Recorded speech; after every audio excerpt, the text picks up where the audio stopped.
Donc aujourd'hui, c'est le deuxième message. Donc j'avais dit, on commence une série de 2 messages. La semaine dernière, on avait vu que veut dire croire et quoi croire pour être sauvé. Donc c'est vraiment un message axé sur le salut. Et aujourd'hui, on va voir dans une deuxième partie qu'est-ce que c'est que la foi sans les œuvres est morte. Et on va expliquer un peu Jacques chapitre 2. Donc c'était bien la semaine dernière parce qu'on a pu définir justement ce que c'était que la foi, ce que c'était que croire. Et comme ça, on pourra un peu mieux détailler qu'est-ce que veut dire la foi sans les œuvres est morte. Donc on avait vu que croire, ça veut dire avoir confiance, ça veut dire compter sur, se reposer sur. Donc pour être sauvé, il suffit de croire en Jésus-Christ. La Bible dit « Crois au Seigneur Jésus-Christ et tu seras sauvé ». Mais croire, ça veut dire justement avoir confiance en ce que Jésus a fait pour nous. Et donc on avait vu justement aussi en quoi on doit croire pour être sauvé. Donc croire, ça veut dire avoir confiance. Et en quoi on doit croire? Déjà, il faut croire à l'évangile, bien sûr. C'est la mort, l'ensevelissement et la résurrection de Jésus-Christ. Donc on doit croire dans l'évangile et on doit croire au Jésus, au vrai Jésus de la Bible. Parce que beaucoup de gens disent croire en Jésus et croient dans un faux Jésus. Donc il faut croire au Jésus de la Bible qui est le Fils de Dieu, Dieu fait chair. Et également, on avait vu qu'il fallait croire que c'est seulement par la foi et pas par les œuvres. Donc le salut est gratuit. On est sauvé seulement par la foi, pas par les œuvres. Il faut mettre toute sa confiance en ce que Jésus a fait, pas dans nous-mêmes, pas dans nos bonnes actions. On avait vu aussi qu'il faut croire que le salut est pour toujours. Pour être sauvé, il faut croire que Dieu nous sauve éternellement, que Dieu nous donne la vie éternelle, pas la vie temporaire, et qu'on ne peut pas perdre le salut. Et ainsi, à travers ce message, que veut dire croire et quoi croire pour être sauvé, que je vous encourage à voir si vous ne l'avez pas vu, on avait vu que malheureusement, beaucoup de gens qui se disent chrétiens ne sont pas sauvés. Parce qu'ils disent croire en Jésus, mais ils n'ont pas compris ce que c'est que croire. Ou alors ils croient dans quelque chose de faux. Comme par exemple les catholiques, les orthodoxes, les mormons, etc. Qui croient soit dans un faux Jésus, soit qui croient dans leurs bonnes actions, soit qui croient perdre le salut. Et donc cette semaine, en ayant bien défini ce que ça veut dire que la foi, on va étudier Jacques chapitre 2. Donc je vous invite à aller dans Jacques chapitre 2. Et de garder quelque chose, parce que bien sûr, on va revenir souvent à Jacques chapitre 2. Et donc on va étudier qu'est-ce que ça veut dire que la foi sans les œuvres est morte, notamment, et aussi d'autres versets de ce passage. Et Jacques chapitre 2, il faut savoir que c'est vraiment un des chapitres les plus pervertis de la Bible. Beaucoup de gens utilisent Jacques chapitre 2 pour faire croire qu'il ne suffit pas de croire pour être sauvé, mais qu'il faut aussi rajouter des œuvres. Donc ils disent que voilà, les démons croient par exemple, donc croire ça ne suffit pas. Qu'il faut croire en Jésus, mais il faut aussi faire des bonnes actions, par exemple se repentir de ses péchés, mener une bonne vie. Ou alors ils disent que croire en Jésus ça ne suffit pas, mais qu'il faut persévérer, qu'il faut être un disciple. Et il y en a même aussi qui disent qu'une fois que vous avez cru, vous allez automatiquement faire des œuvres. En gros, si vous ne faites pas d'œuvres après être sauvé, vous n'êtes pas sauvé. Et ça, c'est faux, c'est mensonger, c'est ce qu'on va voir. C'est pas du tout ce qu'enseigne Jacques chapitre 2. Donc on va déjà lire Jacques chapitre 2, verset 1, pour situer le contexte de Jacques chapitre 2. Et donc Jacques nous dit « Mes frères, n'ayez pas la foi de notre Seigneur Jésus-Christ, le Seigneur de gloire, en faisant distinction de personne. » Donc là, tout de suite, Jacques souligne qu'il parle à des frères. Ça, c'est très important, notez qu'il est dit « mes frères ». Et donc s'il parle à des frères, c'est qu'il parle à des personnes déjà sauvées. Donc il n'est pas en train, dans ce chapitre, il ne va pas parler du salut, il ne va pas parler de comment être sauvé, mais il va parler de comment mener une bonne vie chrétienne. Et donc ça aide beaucoup parce que ça aide à comprendre que ces gens sont déjà sauvés. Donc il ne leur enseigne pas comment être sauvés. Et en plus, il dit « Mes frères, n'ayez pas la foi de notre Seigneur Jésus-Christ, le Seigneur de gloire, en faisant distinction de personne. » Donc s'il leur dit « N'ayez pas la foi de notre Seigneur Jésus-Christ », c'est qu'ils ont déjà la foi en Jésus-Christ. Donc ce sont des gens déjà sauvés qui ont déjà mis leur foi en Jésus-Christ. Il leur dit simplement de ne pas avoir la foi en faisant distinction de personne. Et donc en étudiant le contexte, on voit que ce sont des gens qui ont déjà cru en Jésus, des gens déjà sauvés. Donc Jacques va leur parler de la vie chrétienne et pas du salut. Et ça aide vraiment à comprendre ce chapitre et ça aide à comprendre le contexte.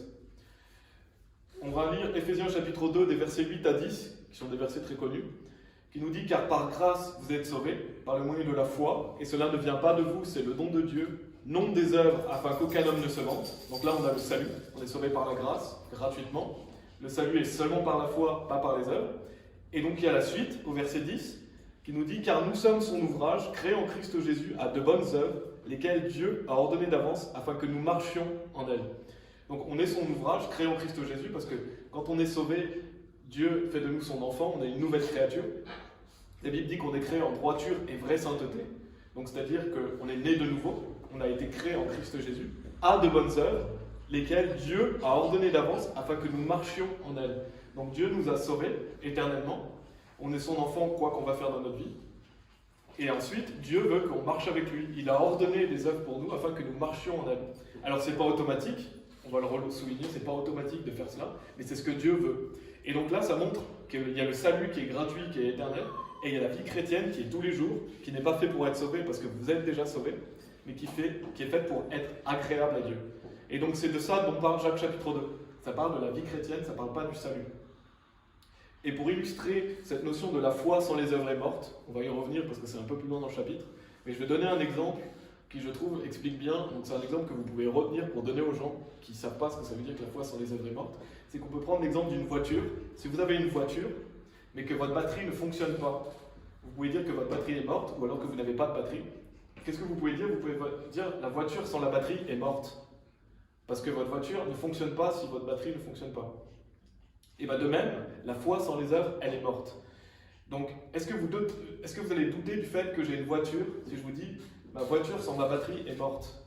Non, vous n'allez pas douter du fait que j'ai une voiture. J'ai une voiture, mais ma batterie étant morte, ma voiture ne fonctionne pas. Et bien c'est la même chose. Les personnes qui ont la foi sans les œuvres, qui est morte, et bien en fait ils ont la foi, mais n'ayant pas les œuvres, leur foi est morte. Mais vous n'allez pas douter du fait qu'ils aient la foi, parce qu'ils ont la foi, ils ont été sauvés, mais ils ne mettent pas leur foi en pratique. En fait, la foi sans les œuvres est morte, ça veut dire que votre foi elle n'est pas utile aux autres, que votre foi elle ne porte pas de fruits, donc elle est morte. Et donc si je dis à un ami, voilà j'ai une voiture, mais ma batterie ne fonctionne pas, donc je ne peux pas venir te chercher. Est-ce que je vais être utile à mon ami? Non, je ne vais pas être utile à mon ami parce que ma voiture ne peut pas fonctionner. Bah de même, si vous avez la foi mais que vous n'avez pas les œuvres, vous n'allez pas être utile aux autres. Et c'est ça que Jacques dit. Il ne dit pas que ces gens-là n'ont pas la foi, il ne dit pas que ces gens-là ne sont pas sauvés, il dit que leur foi n'est pas vivante. Et c'est ce que Jacques veut nous encourager à faire, c'est mettre notre foi au service de Dieu. Et donc c'est ridicule les gens qui vous disent, voilà, les gens qui ont la foi sans les œuvres, c'est qu'ils n'ont pas la foi. Non, c'est ridicule au vu de cet exemple qu'on le voit. Et aussi parce qu'on va voir au verset 17 qu'il dit que la foi sans les œuvres, elle est seule, donc elle existe. Donc la foi sans les œuvres existe. Ça c'est important de le souligner parce que les faux prophètes disent que la foi sans les œuvres, elle n'existe pas. Et ça c'est un mensonge, elle existe. Seulement, elle n'est pas utile aux autres. Donc on va passer au verset 10 dans Jacques chapitre 2.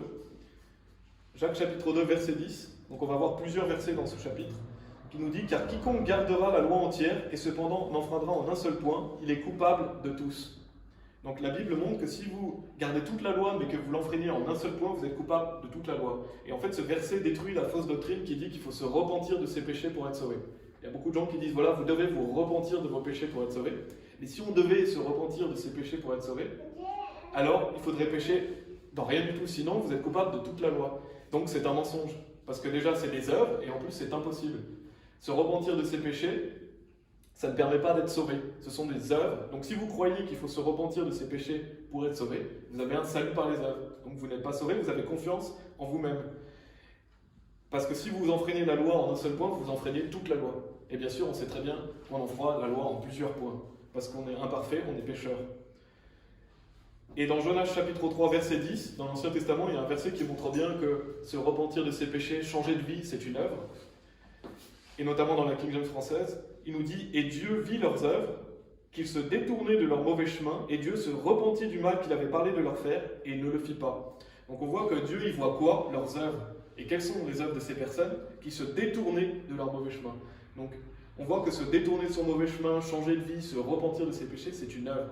Donc si vous dites qu'il faut faire ça pour être sauvé, vous avez un salut par les œuvres. Vous essayez de vous justifier par vos propres moyens. Donc il faut arrêter de croire dans ça. Et qu'est-ce que ça veut dire que la repentance? Parce que la repentance est nécessaire au salut. La Bible, Jésus dit plusieurs fois qu'il faut se repentir. Jean le Baptiste prêchait la repentance. Mais qu'est-ce que ça veut dire justement que la repentance? Ça veut dire qu'il faut changer d'avis, qu'il faut repenser sa manière de voir le salut. Donc quand quelqu'un se repent, c'est qu'il arrête de croire, par exemple dans ses bonnes actions, il arrête de croire dans une fausse religion, afin de croire en Jésus-Christ. C'est ça la repentance. C'est simplement un changement d'avis. Et d'ailleurs dans Actes chapitre 19, au verset 4, il est dit « Alors Paul dit, en vérité Jean a baptisé du baptême de la repentance, disant au peuple qu'il devait croire à celui qui devait venir après lui, c'est-à-dire à Christ Jésus. » Donc le baptême de la repentance que prêchait Jean, c'est qu'il disait quoi? Aux gens de croire à celui qui venait après lui. Donc quand on prêche aux gens qu'ils doivent croire en Jésus-Christ, on leur prêche la repentance. C'est ça la repentance pour le salut. C'est le fait d'arrêter de croire en quelque chose de faux pour croire en Jésus-Christ. Et ça c'est important parce que souvent les gens qui utilisent Jacques chapitre 2, ils croient aussi dans la repentance des péchés, ceux qui l'utilisent de mauvaise manière, je veux dire. Ils disent qu'il faut se repentir de ses péchés pour être sauvé. Alors que c'est faux. Donc ça c'est Jacques chapitre 2, verset 10. On va aller un peu plus loin. On va aller lire les versets 14 à 17. Jacques chapitre 2, versets 14 à 17. où il est dit « Quel intérêt y a-t-il, mes frères, si un homme dit qu'il a la foi et n'a pas les œuvres? La foi peut-elle le sauver? Si un frère ou une sœur sont nus et manquent de nourriture quotidienne, et que l'un de vous leur dise « Allez en paix, soyez réchauffés et rassasiés. Toutefois, si vous ne leur donnez pas ces choses qui sont nécessaires au corps, quel intérêt y a-t-il? Oui, certainement la foi, si elle ne montre aucune œuvre, est morte, étant seule. » Et j'aime beaucoup ce verset 17, parce qu'il dit « Certainement la foi, si elle ne montre aucune œuvre, est morte, étant seule. » Et ça, malheureusement, c'est dans pas beaucoup de versions, mais là, on voit qu'elle est seule. Si elle est seule, c'est qu'elle existe. Donc ce seul verset détruit tous les gens qui vous disent « Voilà, si vous avez la foi sans les œuvres, vous n'avez pas vraiment la foi. » Mais si, parce qu'elle est seule, elle est morte. Et donc on voit dans ce verset que la foi sans les œuvres, elle existe. Et bien sûr, une personne ne va pas obligatoirement faire des œuvres si elle est sauvée, justement, parce qu'on voit parce que la foi peut être seule. Et dans la King James, c'est being alone. Being alone, ça veut dire étant seul. Et même quand on va dans la Louis II, qui est vraiment une version que je vous dis d'éviter absolument, qui est une mauvaise version, il est dit « Il en est ainsi de la foi, si elle n'a pas les œuvres, elle est morte en elle-même. » Donc même dans cette version, il est dit qu'elle est morte en elle-même. Si elle est morte en elle-même, c'est qu'elle existe. Donc la foi sans les œuvres existe. Et ce verset le prouve. Donc pour en revenir au verset 14, donc dans Jacques chapitre 14, là on a vu le verset 17 qui montre que la foi sans les œuvres est morte étant seule, donc elle existe sans les œuvres. Il est dit « Quel intérêt y a-t-il, mes frères, si un homme dit qu'il a la foi et n'a pas les œuvres? La foi peut-elle le sauver ?» Et là, les gens utilisent ce verset souvent pour dire « Voilà, si vous n'avez la foi mais pas les œuvres, vous ne pouvez pas être sauvé, parce que la foi peut-elle le sauver. » Mais ce n'est pas du tout ce qui est dit. Ça ne parle pas du salut de l'âme, ça ne parle pas d'être sauvé de l'enfer, ça parle d'être sauvé physiquement. Et comment on le sait? Parce que c'est écrit à la suite. Il est dit « Si un frère ou une sœur sont nus et manquent de nourriture quotidienne, et que l'un de vous leur dise « Allez en paix, soyez réchauffés et rassasiés.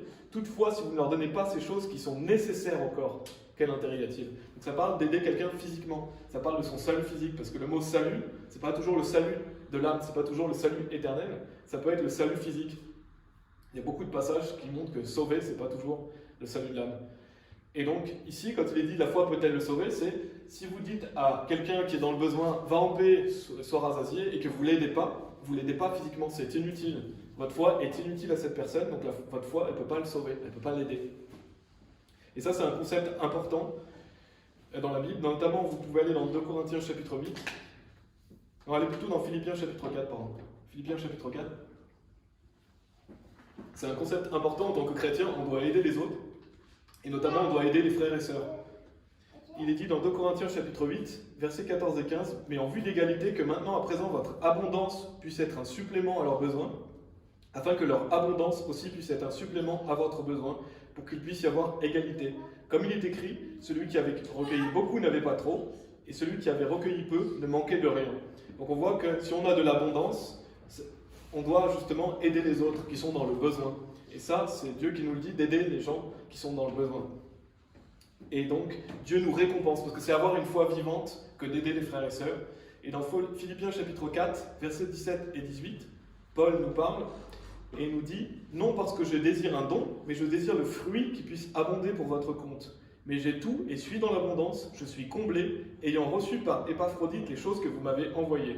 Une odeur d'agréable senteur, un sacrifice acceptable, bien agréable à Dieu. » Et donc quand il dit « Je désire le fruit qui puisse abonder pour votre compte », c'est que Paul voulait que ces gens soient récompensés. Il voulait que ces gens lui donnent afin qu'ils puissent prendre part aux fruits que Paul allait porter. Parce que ça, c'est un concept important. Quand vous aidez quelqu'un qui est dans le ministère, alors vous récoltez du fruit de cette personne. Et Paul voulait qu'il soit récompensé. Parce que la Bible dit même « Amassez-vous des trésors dans le ciel ». Donc Paul voulait qu'il soit récompensé. Il voulait qu'il puisse abonder pour votre compte, le compte du paradis, les récompenses éternelles. Donc Paul se réjouissait qu'il l'aide afin que ces gens-là puissent être récompensés au paradis. Parce que tout ce qui est ici est temporaire, tout ce qui est au paradis est éternel. Et c'est pour ça qu'on doit travailler. On doit travailler pour le fruit, pour la vie éternelle. Et il est dit aussi que leur aide sont une odeur d'agréable senteur, un sacrifice acceptable, bien agréable à Dieu. C'est agréable à Dieu si vous aidez les gens et si vous aidez les frères et sœurs. Et dans Galates chapitre 6, verset 10, il est dit « Comme nous en avons donc l'opportunité, faisons du bien à tous les hommes, plus particulièrement à ceux de la maison de la foi. » Donc Dieu veut qu'on soit généreux envers les gens. Et d'ailleurs, la Bible dit que si vous avez l'occasion de faire du bien et que vous ne le faites pas, c'est un péché. Et donc de faire du bien à tous les hommes, c'est très important d'aimer notre prochain. Et il dit plus particulièrement à ceux de la maison de la foi. Donc Dieu, c'est agréable à lui quand on aide les frères et sœurs qui sont dans le besoin. Et donc dans Jacques chapitre 2, des versets 14 à 17 qu'on regarde, on voit que si vous n'aidez pas les gens, alors votre foi ne va pas les aider, votre foi n'est pas vivante. Et donc Jacques encourage les gens à s'aider. Verset 18, donc Jacques chapitre 2, verset 18, il est dit « Oui, un homme peut dire, tu as la foi et j'ai des œuvres. Montre-moi ta foi sans tes œuvres et je te montrerai ma foi par mes œuvres. » Et donc, si vous ne faites pas d'œuvres, les autres ne peuvent pas savoir que vous avez la foi. Donc, c'est par vos œuvres que les autres voient votre foi, parce que votre foi est vivante, elle est visible en fait. Dieu sait que vous êtes sauvés, parce qu'à partir du moment où vous avez cru, vous êtes sauvés. Dieu voit votre foi, mais les autres ne la voient pas.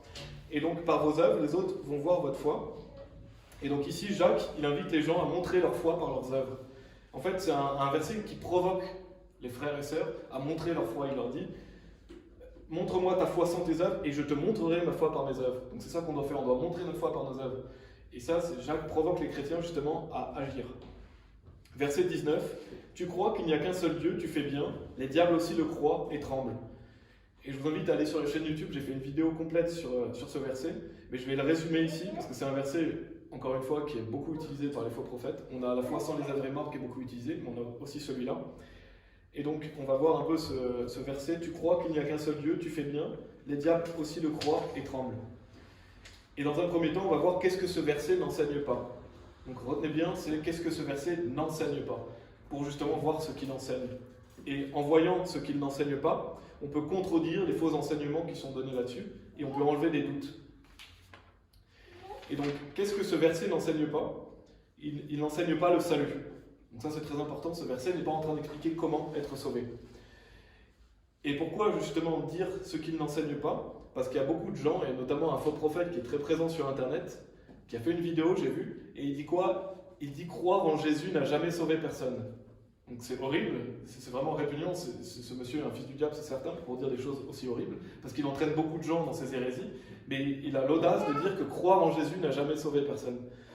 Pourtant la Bible répète sans arrêt que croire suffit pour être sauvé, mais lui dit que croire en Jésus n'a jamais sauvé personne. Et qu'est-ce qu'il utilise justement? Il utilise ce verset, et on utilise d'autres, mais en disant, vous voyez, les diables croient en Jésus, ils ne sont pas sauvés. Donc croire en Jésus, ça n'a jamais sauvé personne, ça ne suffit pas pour être sauvé. Et ce n'est pas du tout ce qu'enseigne ce verset, parce que ce verset n'enseigne pas le salut. Quand il est dit, tu crois qu'il n'y a qu'un seul Dieu, eh ben, croire qu'il y a un seul Dieu, ça ne permet pas d'être sauvé. Il y a beaucoup de gens qui sont dans des fausses religions qui croient qu'il y a un seul Dieu, mais ils ne sont pas sauvés. Pourquoi? Parce qu'il faut croire dans le vrai Dieu pour être sauvé. Il faut croire dans le Dieu de la Bible et il faut croire en Jésus-Christ. Jésus, il dit, croyez en Dieu, croyez aussi en moi. Donc si vous croyez en Dieu, vous croyez en Jésus-Christ. Donc croire qu'il y a un seul Dieu, ça ne permet pas d'être sauvé. Il faut croire au Dieu de la Bible. Ensuite, il est dit, tu fais bien, les diables aussi le croient. Et il faut savoir que les diables, les démons, ils ne peuvent pas être sauvés. Donc ça ne parle pas du salut, encore une fois.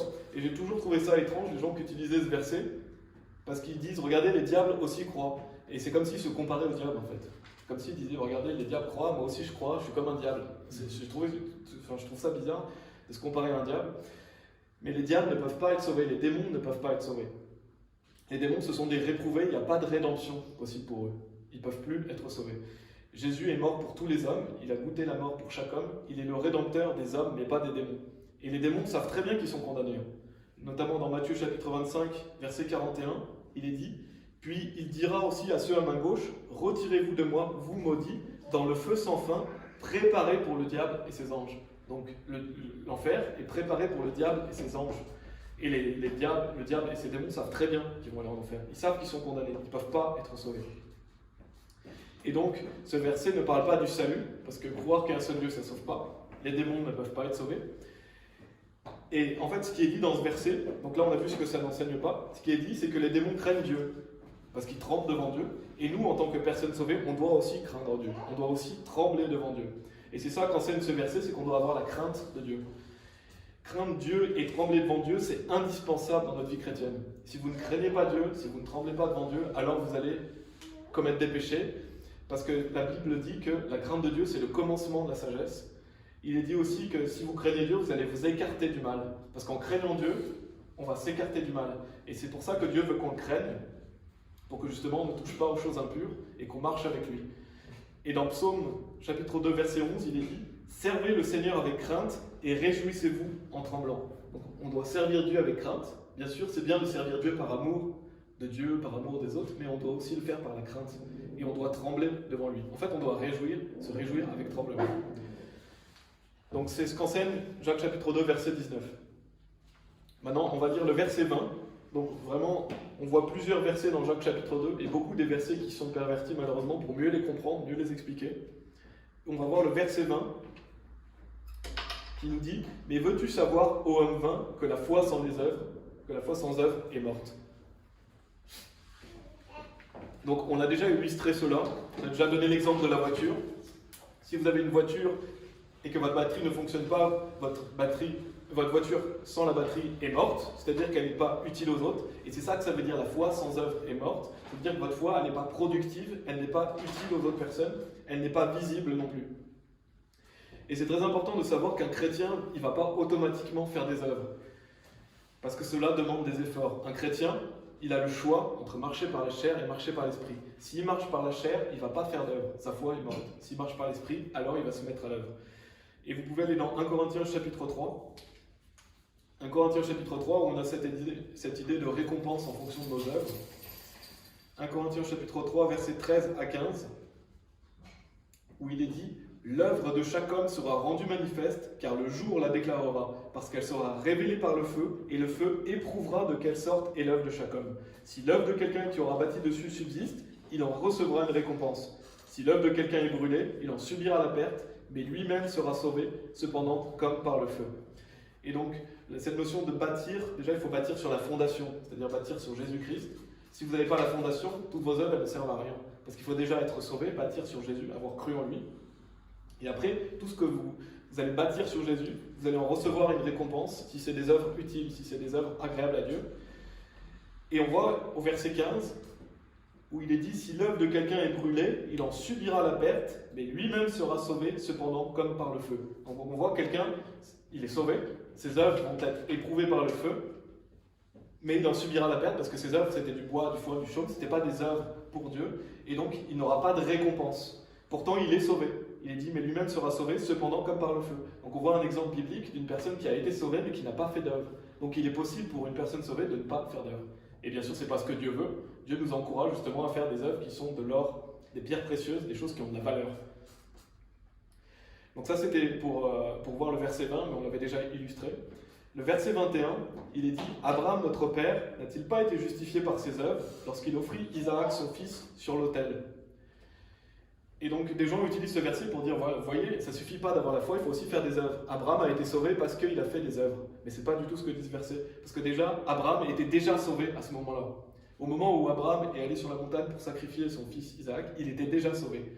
Parce qu'il a été sauvé dans Genèse chapitre 15, au verset 5 et 6, où il est dit « Et il le fit sortir dehors et dit, regarde maintenant vers le ciel. » Donc c'est Dieu qui parle à Abraham. « Et compte les étoiles, si tu es capable de les compter. » Et il lui dit, ainsi sera ta semence. Et il crut le Seigneur et il lui imputa pour rectitude ou pour justice. Donc là, Abraham avait déjà été sauvé en Genèse chapitre 15. Et on a aussi dans Romains chapitre 4, si vous voulez aller dans Romains chapitre 4, qui sont des versets aussi très clairs sur le salut, qui montrent que le salut est gratuit et que Abraham a été justifié devant Dieu seulement par la foi, pas par les œuvres. Romains chapitre 4 répond beaucoup à Jacques chapitre 2. Parce qu'il montre, justement, ils sont complémentaires ces passages. Romains chapitre 4, versets 1 à 5, il est dit « Que dirons-nous alors qu'Abraham, notre père, se rapportant à la chair, a trouvé ? Car si Abraham avait été justifié par les œuvres, il est de quoi se glorifier, mais pas devant Dieu. Car que dit l'Écriture ? Abraham crut Dieu, et cela lui fut compté pour droiture. Or, pour celui qui œuvre, la récompense n'est pas comptée en termes de grâce, mais de dette. Mais pour celui qui n'œuvre pas, mais qui croit en celui qui justifie les impies, sa foi lui est comptée pour droiture. » Donc il suffit de croire pour être sauvé, on est justifié. Et il est vraiment dit, si Abraham avait été justifié par les œuvres, il a de quoi se glorifier, mais pas devant Dieu. Parce qu'on n'est pas sauvé par nos œuvres devant Dieu.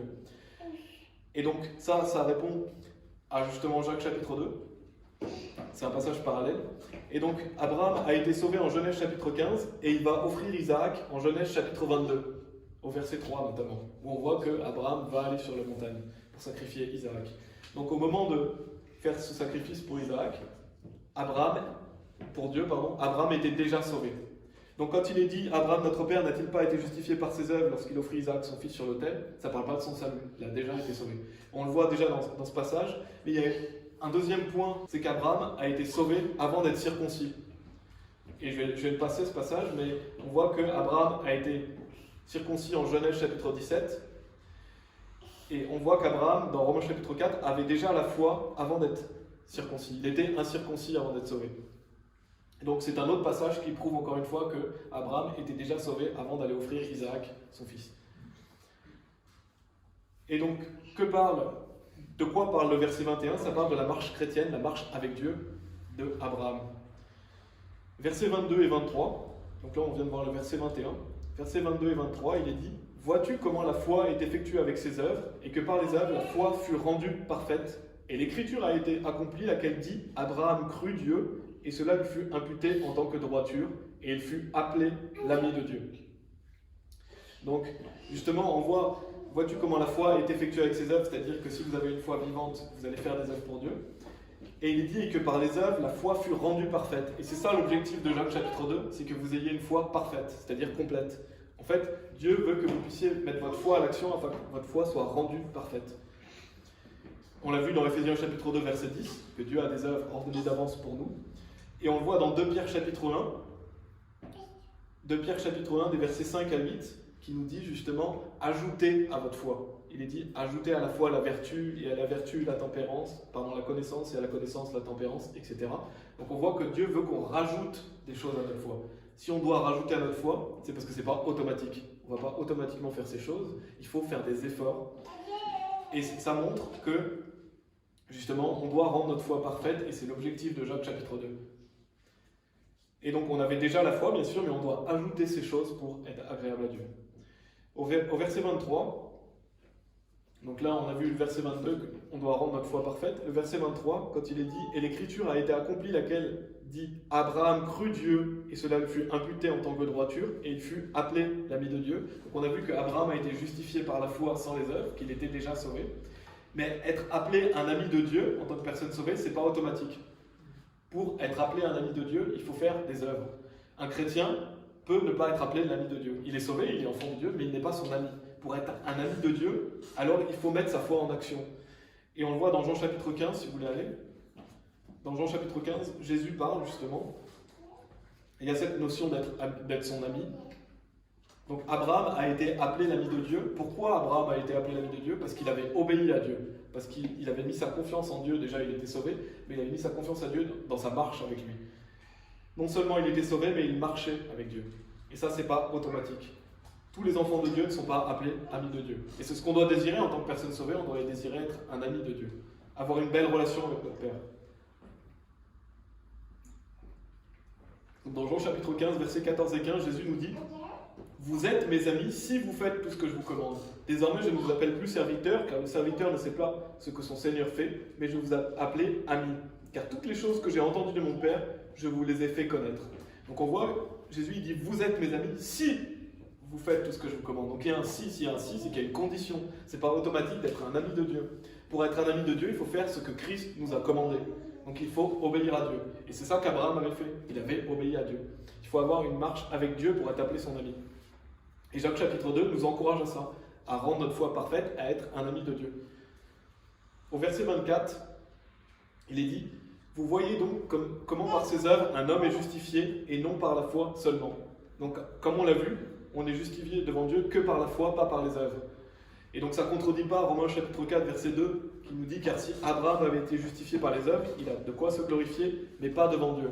Parce que les gens qui utilisent le verset 24 pour dire: voilà, vous voyez, il ne suffit pas de croire, mais il faut aussi avoir les œuvres, ça contredirait Romains chapitre 4 qui nous dit que non, Abraham il a de quoi se glorifier, mais pas devant Dieu. Mais Dieu ne se contredit pas. En fait, Dieu, quand il dit: vous voyez donc comment par ses œuvres un homme est justifié et non par la foi seulement, il ne parle pas du salut de l'âme encore une fois. Il parle d'avoir une foi vivante. Il parle du fait d'être justifié devant les hommes. Parce que si vous faites des œuvres, vous êtes justifié devant les hommes. Et il parle aussi du fait que vous devez être agréable à Dieu pour être appelé son ami. Donc, Jacques chapitre 2, verset 24 ne parle pas du salut, ça parle de la marche avec Dieu. Pour terminer, je vous laisse aller dans Philippiens chapitre 3. Philippiens chapitre 3. Donc, pour faire un résumé de ce qu'on a vu, Jacques chapitre 2, ça s'adresse à des personnes déjà sauvées. Il dit: mes frères, il dit: n'ayez pas la foi de notre Seigneur Jésus-Christ. Ces gens ont déjà mis leur foi, ils sont déjà sauvés. Donc en fait, ça parle de la vie chrétienne. En fait, Jacques, il encourage les chrétiens à marcher avec Dieu. Il leur dit de mettre en pratique leur foi, de faire des œuvres et de rendre leur foi parfaite, c'est-à-dire complète. C'est ça que Dieu veut qu'on fasse. Il veut qu'on ajoute à notre foi la vertu la connaissance, etc. Pour que nous puissions être utiles aux autres, pour que nous puissions être matures dans notre vie de chrétien. Et tout ça nous permettant d'être au service de Dieu, d'être bénis dans cette vie, mais d'être récompensés après aussi. On a vu par l'exemple de la voiture que c'est complètement ridicule de dire que la foi sans les œuvres, elle n'existe pas. Elle existe, mais elle est simplement morte, elle n'est pas utile. Et ça, c'est la différence entre être sauvé et être un disciple, encore une fois. Vous êtes sauvé gratuitement pour toujours, vous êtes enfant de Dieu, mais pour être disciple, il y a un si. Ce si, c'est se mettre à l'action, c'est marcher avec Dieu, et c'est pas automatique. Donc dans Philippiens chapitre 3, versets 20 à 21, Philippiens chapitre 3, versets 20 à 21, qui nous dit « Car notre comportement est dans le ciel, de là aussi nous attendons le Sauveur, le Seigneur Jésus-Christ, qui changera notre corps vil, afin qu'il puisse être façonné, semblable à son corps glorieux, son l'œuvre par laquelle il est capable même d'assujettir toutes choses à lui. » Ça, c'est des versets vraiment magnifiques, je trouve. Mais ce que je veux souligner, il est dit « Car notre comportement est dans le ciel. » Donc, en tant que chrétien, notre comportement, il n'est pas sur terre, il est dans le ciel. Et ça, c'est très important, on doit s'en rappeler tous les jours. Et le comportement, c'est les actions qu'on fait, c'est les œuvres qu'on fait. Donc en fait, les actions et les œuvres qu'on fait sont du ciel, elles ne sont pas terrestres. Si vous faites tout en sorte pour justement vivre dans cette vie terrestre, si vous êtes charnel, vous allez agir, votre comportement sera terrestre. Mais ce n'est pas ce que Dieu veut. Dieu veut que notre comportement soit dans le ciel. Et si votre comportement est dans le ciel, si vos œuvres sont pour la gloire de Dieu, alors votre foi va être vivante. Parce que vous allez produire du fruit à Dieu, et vos œuvres seront pour Dieu, elles ne seront pas pour vous-même. On n'est pas là pour se glorifier, on est là pour glorifier Dieu. Et donc ça, c'est une belle conclusion de Jacques chapitre 2, que votre comportement soit dans le ciel, que vous mettiez votre foi en action pour des œuvres qui sont pour Dieu, pas pour vous-même. Et voilà, on va terminer par la prière. Merci Seigneur, car par ta parole, on peut répondre à ces versets qui sont souvent mal utilisés, qui sont justement malheureusement grandement pervertis de Jacques chapitre 2. Mais Jacques chapitre 2 n'enseigne pas le salut, ça enseigne la vie chrétienne. On sait très bien que ton salut est gratuit, Romains chapitre 4 est clair, qu'on est sauvé seulement devant toi par la foi, pas par les œuvres. Donc une fois que nous sommes sauvés, nous faisons les œuvres pour ta gloire, nous faisons des œuvres pour être récompensés, non pour être sauvés. J'espère que les personnes qui ont écouté ce message et qui n'ont pas compris cela, je prie pour que tu les éclaircisses, je prie pour qu'ils puissent voir la vérité en face, que le salut est gratuit et que cela demande des efforts de faire des œuvres. Et je prie pour que nous puissions justement en tant que personnes sauvées ajouter à notre foi toutes ces choses que tu nous commandes de faire afin de t'être agréable, afin de porter du fruit, que nous puissions nous aimer les uns les autres, nous aider et nous réconforter et nous fortifier en toi. Au nom de Jésus-Christ. Amen.